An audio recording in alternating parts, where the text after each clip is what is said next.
नमस्कार दोस्तों, स्वागत है आप लोगों का हमारे YouTube चैनल आर्ट शिकॉल के ऊपर। दोस्तों, हम अभी अपने YouTube चैनल पे ओशो की बुक मैं नृत्य सिखाता हूँ की समरी हिंदी भाषा में कर रहे हैं और ये सीरीज़ हमारे चैनल पे कंटिन्यू चल रही है। अब तक हमने इस सीरीज़ के कुल 43 एपिसोड अपने चैनल पे अपलोड कर दिए हैं और आज हम आप लोगों के लिए 44वां एपिसोड लेकर आए हैं। मित्रों, ओशो की किताब के अंदर कुल 15 प्रवचन हैं, जिसमें से हमने 9 प्रवचन को पूरा कर लिया है और अभी हम 10वें प्रवचन में चल रहे हैं। आप लोगों तक इन प्रवचन को हम छोटे छोटे एपिसोड के जरिए आप तक पहुंचाएंगे और इन्हें आप तक पहुंचाने का हमारा सिर्फ एक मकसद है कि आप लोग ओशो के विचारों को सुने और इन्हें अपने जीवन में उतार कर आप अपने जीवन में कुछ परिवर्तन लेकर आ सकें।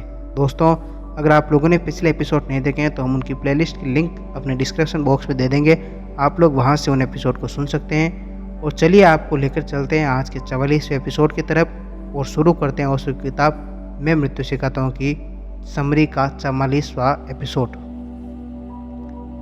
एक वृक्ष पर एक फल लगा है, वह भी हरा है, फिर पीला पड़ता है, पीला पड़ता जाता है, फिर आखिर में बिल्कुल पीला पड़ जाएगा और फिर वृक्ष से टूटकर गिर पड़ेगा।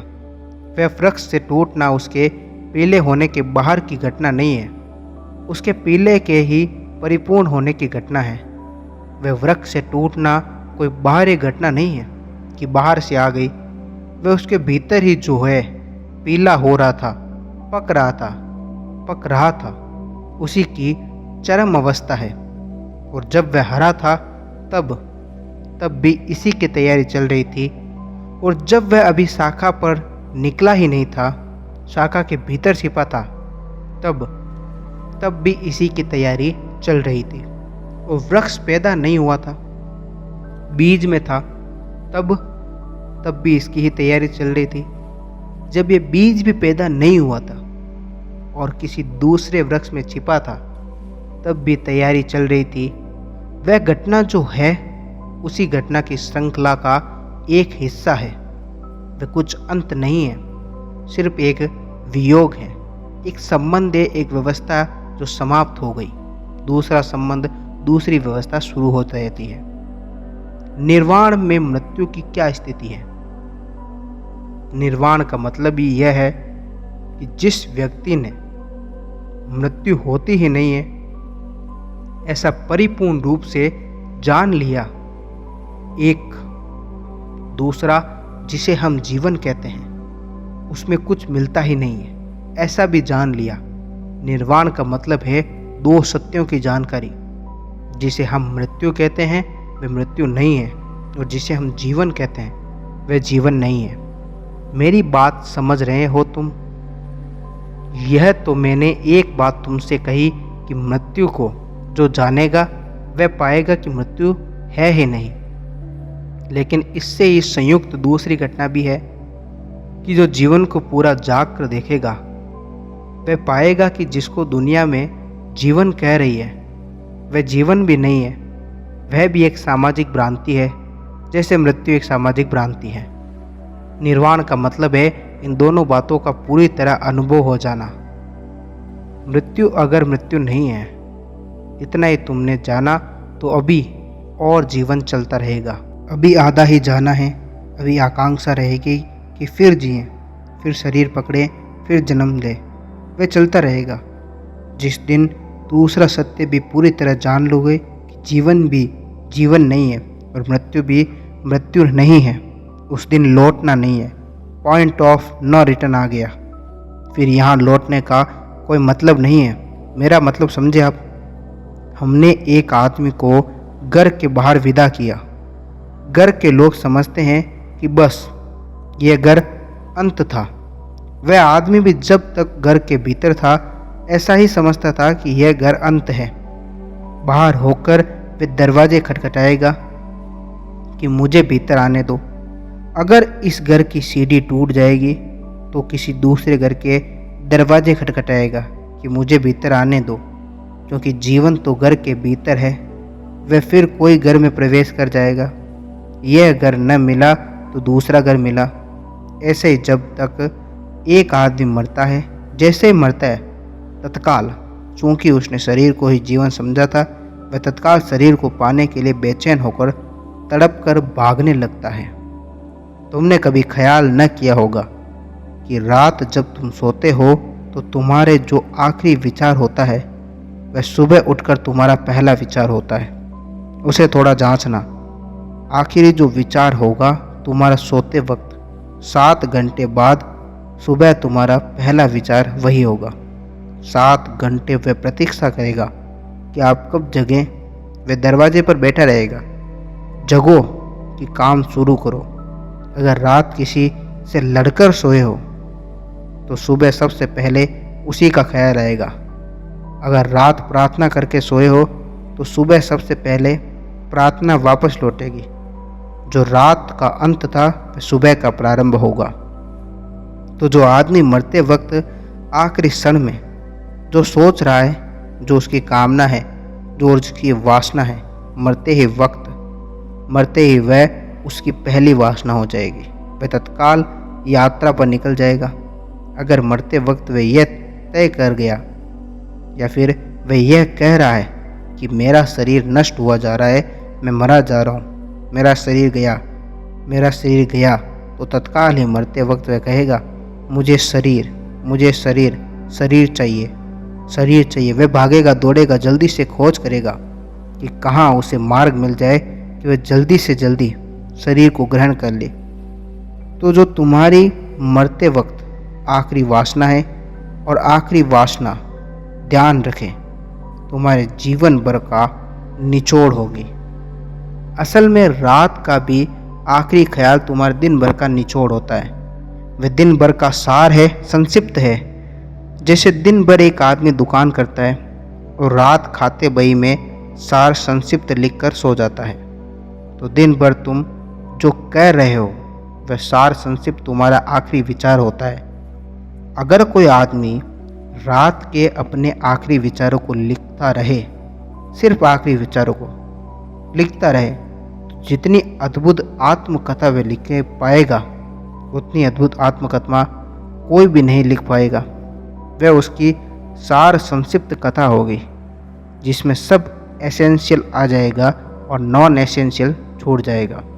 अगर तुम रोज़ सुबह जो तुम्हारा पहला ख्याल है उसे लिखते रहो तो तुम्हारे 15 दिन ख्यालों को देखकर तुम्हारी ज़िंदगी के बाबत सब कुछ कहा जा सकता है कि तुम क्या थे, क्या हो रहे हो, क्या होना चाह रहे हो। ज़िंदगी का मरते वक्त जो आखिरी विचार है वह तुम्हारे पूरे 70-80 साल की ज़िंदगी का सार संक्षिप्त है। अब वही सार संक्षिप्त तुम्हारे अगले जीवन का पोटेंशियल होगा। वह तुम्हारी पूंजी होगी जिसको तुम अगले जन्म में या फिर अगले जीवन में लेकर चले जाओगे। उसे तुम कर्म कहो, उसे तुम वासना कहो, उसे तुम कुछ भी नाम दे सकते हो, संस्कार कहो, इससे कोई फ़र्क नहीं पड़ता है। वह तुम्हारी ज़िंदगी भर का सार जिसको कहना चाहिए बिल्ट इन प्रोग्राम है, जो भविष्य में काम करेगा। अब एक छोटे से बीज को जब हम बोते हैं तो बड़े मज़े की बात है कि उस बीज में से बट वृक्ष ही क्यों पैदा होता है। बीज में ज़रूर बट वृक्ष का बिल्ट इन प्रोग्राम होना चाहिए। नहीं तो हो नहीं सकता ऐसा। ब्लूप्रिंट होना ही चाहिए उसके पास, नहीं तो वह कैसे पत्ते निकालेगा, वह कैसी शाखाएं निकालेगा, और वह सभी शाखाएं वट वृक्ष की क्यों रहेगी या फिर क्यों कर होगी ऐसी। उसके पास योजना नहीं है। योजना होनी चाहिए ना। उसके बीज, जो उसके छोटे से बीज से सारी की सारी योजना होनी चाहिए। अगर हम उस बीज के भविष्य की कोई कुंडली बना सकें तो हम उसके पत्ते पत्ते की खबर दे सकते हैं कि उसमें से कितने पत्ते निकलेंगे और कितने फल लगेंगे, कितने बीज लगेंगे, ये कितना लंबा होगा, कितना चौड़ा होगा, इसकी शाखाएं कितनी बड़ी होगी, कितनी बैलगाड़ियाँ इसके नीचे विश्राम कर सकेंगी। ये सब हम इस छोटे से बीज में हैं। किसी दिन अगर हम इसको पूरा परख सकें, क्योंकि है तो इसमें सब छिपा। ये ब्लूप्रिंट है पूरी बिल्डिंग का, वह जो बनेगा उसका सब इसमें है। मरते वक्त हम सब अपनी ज़िंदगी का सार संक्षिप्त सिकोड़ लेते हैं, इकट्ठा कर लेते हैं। जो हमने महत्वपूर्ण समझा था वह बचा लेते हैं, जो हमने व्यर्थ समझा था वह छोड़ देते हैं। अब जिस आदमी ने लाख रुपए कमाए थे और 1000 रुपये मंदिर बनाने में लगाए थे, ध्यान रखना मरते वक्त 1000 रुपये वाला मंदिर याद नहीं आएगा, 99,000 रुपये वाली तिजोरी याद आएगी। जो सिग्निफिकेंट था वह बचाया जाएगा, जो नॉन सिग्निफिकेंट था वह छोड़ दिया जाएगा। मरते क्षण में तुम्हारा सार असार छंट जाएगा, जो बेकार था वह छूट जाएगा, जो सार था वह तुम एकदम इकट्ठा करके खींच लोगे जाते वक्त। वह तुम्हारी यात्रा बन जाएगी। वह तत्काल तुम्हें नया बिल्ट इन प्रोग्राम मिल जाएगा। अब तुम नई यात्रा पर निकल जाओगे और वह जो तुम्हारे पास अब भविष्य की योजना है, उस योजना के अनुसार तुम्हारा नया जन्म होगा और नई यात्रा शुरू होगी। नया शरीर होगा और नई योजना होगी, सारी नई व्यवस्था हो जाएगी। और यह उतने ही वैज्ञानिक ढंग से होता है जैसे कुछ और होता है। निर्वाण का मतलब यह है कि एक आदमी ने यह भी जान लिया कि मृत्यु मृत्यु नहीं है और यह भी जान लिया कि जीवन जीवन नहीं है। जब उसने दोनों ही जान लिए तो उसके पास अब कोई बिल्ट इन प्रोग्राम नहीं है। उसने जो प्रोग्राम है वह छोड़ दिया है। अब वह कहता है कि सार असार दोनों छोड़कर जाते हैं। समझ रहे हैं ना आप? जब वह मरता है तब वह कहता है कि सार असार दोनों छोड़ चले जाते हैं। अब हम अकेले जाते हैं। पंछी जाए अकेले। अब वह अकेला ही जा रहा है। अब वह सब कुछ छोड़ जा रहा है। अब वह कह रहा है तिजोरी भी रखो, मंदिर भी रखो, जो ऋण लिया था वह भी छोड़ दिया, जो ऋण दिया था वह भी छोड़ दिया, अच्छा किया था वह भी छोड़ दिया, जो बुरा किया था वह भी छोड़ दिया।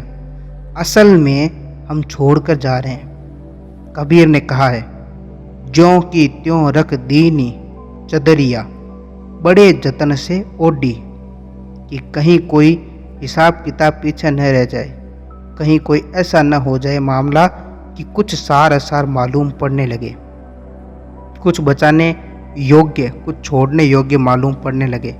तो कबीर कहते हैं कि बहुत जतन से ओढ़ी और फिर ज्यों की त्यों रख दीनी चदरिया, जैसी की तैसी रख दी। तब कोई भी बिल्ट इन प्रोग्राम नहीं हो सकता आगे, क्योंकि सारा मामला वैसा ही वैसा रख कर आदमी गया। उसमें से कुछ चुना नहीं है, उसमें से कुछ बचाया नहीं है। यह नहीं कहा कि एक चीज़ तो कम से कम ले चलें, इतनी ज़िंदगी भर कमाई की है वह सब छोड़ दिया है। इसीलिए कबीर कहते हैं हंसा जाई अकेला। अब वह अकेला जा रहा है हंसा। वह कुछ भी नहीं ले जाएगा, न मित्र न शत्रु, कोई भी नहीं, न अच्छा न बुरा, न शस्त्र न शास्त्र, न सिद्धांत, कुछ भी नहीं। निर्वाण का मतलब यह है कि जीवन में जीवन नहीं है ऐसा जानना, मृत्यु भी मृत्यु नहीं थी ऐसा जाना। और जब हम ये जान लेते हैं कि जो नहीं था उसे जान लेते हैं, तो जो है वह हमें दिखाई पड़ना शुरू हो जाता है। आज के लिए इतना ही। मिलेंगे हम आप लोगों से कल नए एपिसोड में। आज हमने ओशो की बुक में मृत्यु सिखाताओं का 10वां प्रवचन समाप्त कर दिया है और कल हम एपिसोड में 11वां प्रवचन शुरू करेंगे, जिसका नाम है संकल्पवान हो जाता है आत्मावान। तो मिलेंगे हम आप लोगों से कल नए एपिसोड में। तब तक आप लोग अपना ख्याल रखें।